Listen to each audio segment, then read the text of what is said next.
सर्दियों की शाम हो और सामने प्लेट में गर्मा गर्म गाजर का हलवा। क्या बात है। तो चलिए आज हम मिलकर बनाते हैं वही पारंपरिक मुंह में घुल जाने वाला गाजर का हलवा, वो भी बिल्कुल क्लासिक रेसिपी के साथ। अच्छा, वो एक स्वाद होता है ना, जो दादी नानी के हाथ के हलवे में आता था। अगर वो स्वाद याद आ रहा है तो बस आज हम वही अपनी रसोई में वापस लेकर आएंगे। और यकीन मानिए, ये उतना भी मुश्किल नहीं है जितना लगता है।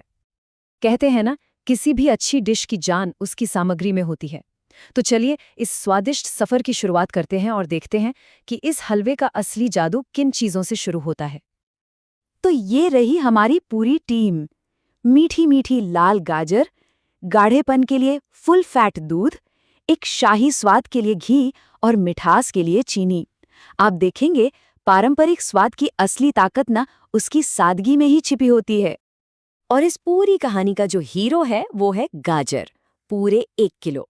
बस कोशिश ये करनी है कि गाजर एकदम मीठी और गहरे लाल रंग की मिले, क्योंकि हलवे का वो खूबसूरत रंग और जो नेचुरल मिठास है ना, वो इन्हीं से आती है। और वो जो मलाईदार दानेदार सा एहसास होता है हलवे में, वो कहाँ से आता है? वो आता है 1 लीटर फुल फैट दूध से। यही दूध है जो धीरे धीरे पककर गाजर के साथ मिलता है और वो शाही स्वाद बनाता है जो हम सबको इतना पसंद है। लेकिन क्या कोई ऐसी सीक्रेट चीज है जो इस हलवे को साधारण से सीधा असाधारण बना दे? कोई ऐसी चीज जो इसे और भी ज्यादा रिच और ज्यादा शाही बना दे? जी हाँ, वो है मावा या खोया।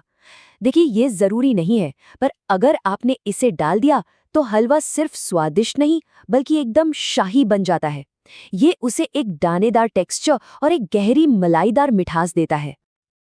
तो सामग्री तो तैयार है, अब समय आ गया है रसोई में असली जादू करने का। चलिए देखते हैं कि कैसे ये सिंपल सी चीजें मिलकर एक लाजवाब मिठाई में बदल जाती हैं। तो सबसे पहला कदम, गाजर को अच्छे से धोकर छीलकर कद्दूकस कर लीजिए। फिर इन्हें सीधा एक भारी तले की कढ़ाई में डालिए और ऊपर से दूध मिला दीजिए। बस अब मीडियम आंच पर इन्हें आराम से पकने दीजिए।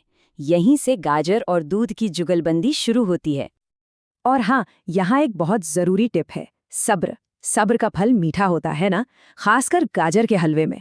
इसे लगभग 20 से 25 मिनट तक पकने देना है, जब तक कि दूध का बड़ा हिस्सा सूख ना जाए। ये जो धीमी प्रक्रिया है ना, यही गाजर को दूध का पूरा स्वाद सोखने का मौका देती है। तो अब हमारा बेस तो तैयार है। अब वक्त है इसमें मिठास और खुशबू की जान डालने का।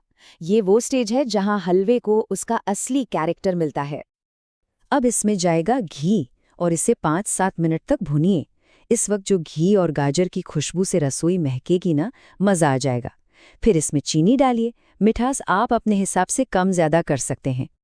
यहाँ एक बात का ध्यान रखना है, जैसे ही आप चीनी डालेंगे मिक्सचर थोड़ा पतला हो जाएगा, मतलब पानी छोड़ने लगेगा। घबराना नहीं है, ये बिल्कुल नॉर्मल है। बस इसे तब तक पकाते रहिए जब तक कि सारी नमी सूख ना जाए और हलवा फिर से गाढ़ा ना हो जाए। लीजिए, हम अपने इस स्वादिष्ट सफर के बिल्कुल आखिरी पड़ाव पर आ गए हैं। अब समय है उन आखिरी चीजों को जोड़ने का जो इस हलवे को एक परफेक्ट फिनिश देंगी। अब बारी है हमारे फाइनल स्टार्स की। सबसे पहले मावा या खोया डालकर 5 मिनट और पकाइए ताकि वो अच्छे से घुल मिल जाए। फिर खुशबू के लिए ताज़ा पिसी हुई इलायची और आखिर में वो क्रंच के लिए अपने पसंदीदा मेवे डाल दीजिए। और अब सबसे बड़ा सवाल, हलवा तैयार हो गया है, ये पता कैसे चलेगा? इसकी 2 सीधी निशानियां हैं। एक, हलवा कढ़ाई के किनारे छोड़ने लगेगा और दूसरा, उससे हल्का हल्का घी अलग होता हुआ दिखने लगेगा। जैसे ही ये हो जाए, समझ जाइए आपका परफेक्ट हलवा तैयार है। और ये लीजिए, आपका गर्मा गर्म एकदम पारंपरिक गाजर का हलवा परोसने के लिए बिल्कुल तैयार है। इसे बस थोड़े और मेवों से सजाइए और इस लाजवाब स्वाद का आनंद लीजिए। तो देखा ना, कुछ आसान से स्टेप्स और थोड़े से सब्र के साथ एक क्लासिक मिठाई बनाना कितना आसान है। अब आप बताइए, अगली बार हम किस पारंपरिक रेसिपी के राज खोलें?